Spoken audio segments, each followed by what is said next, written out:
Welcome back to Instructor's Corner. It's time to put it all together. What are we putting all together, Coach?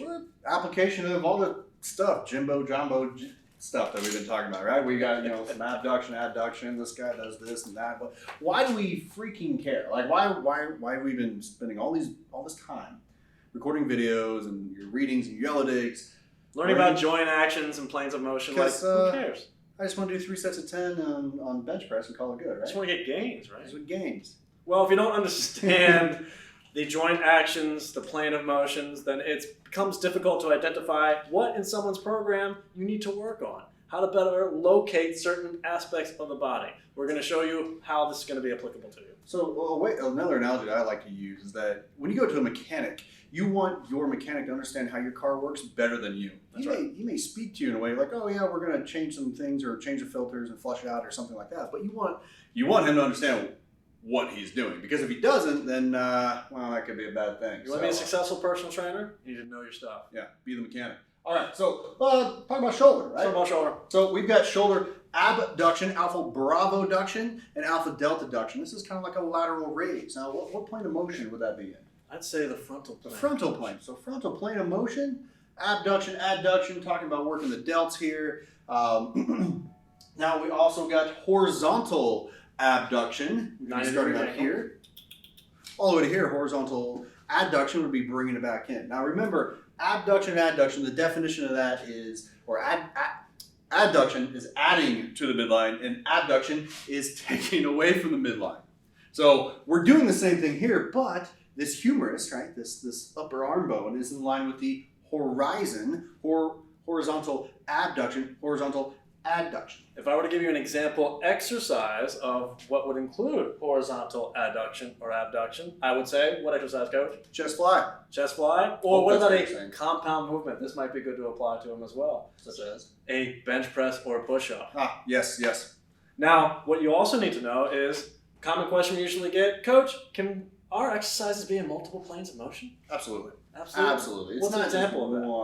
Well, the chest press. Bench press, anything like that. So you have to identify it based off of the joint. The joint. So with a chest press or bench press, push up, whatever we got here, we're having more rotation.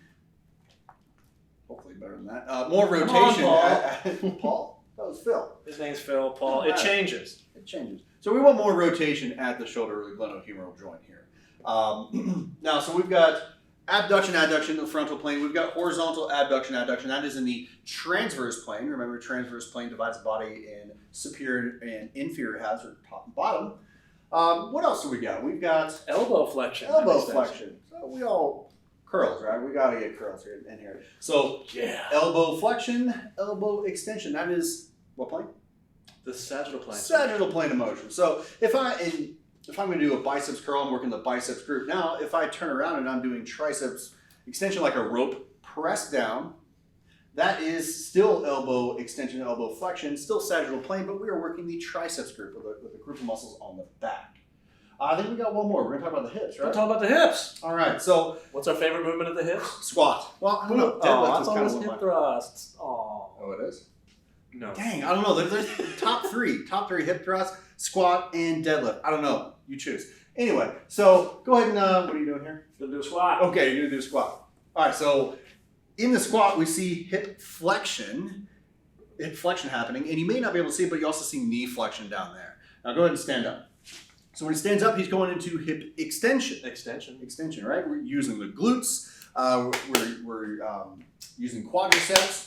So this is going to happen in the sagittal plane of motion. Now this is very similar to the deadlift, although different. We're still operating in the sagittal plane. And of course, if we're going to do hip thrust, which can't do that in the frame, close enough, right? You can imagine he's laying on his back. That is going to also be in the sagittal plane of motion. So this is hip flexion, hip extension. The flexion or hip flexion or even shoulder flexion, think flexion, front extension to the back. I think that about wraps it up. All right, guys. We'll see you in the next video. Go take your quiz.